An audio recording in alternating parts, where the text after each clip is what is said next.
The Football Association's decision not to light up the Wembley Arch in the colours of the Israel flag has been called disappointing by a member of the cabinet. The FA has confirmed England players will wear black armbands and observe a period of silence before tonight's game against Australia as a tribute to the victims of the ongoing conflict between Israel and Palestine.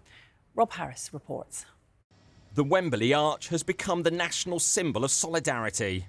Here mourning with France and Belgium after terror attacks and Ukraine after the invasion by Russia. But unlike other London landmarks, it will not be illuminated in the colours of the Israeli flag after last Saturday's Hamas massacre. Instead, when England hosts Australia, a silence will be held and armbands worn to remember Israeli and Palestinian victims. It's one of the most complex situations in the world. And I think everybody is grappling with how best to deal with that. I don't know what it's like to walk in the shoes of people on either sides of that conflict. But the Culture Secretary Lucy Fraser said, "I am extremely disappointed by the FA's decision not to light up the Wembley Stadium arch following last weekend's horrific terrorist attacks in Israel, and have made my views clear to the FA. It is especially disappointing in light of the FA's bold stance on other terrorist attacks in the recent past. Words and actions matter. The government is clear. We stand with Israel."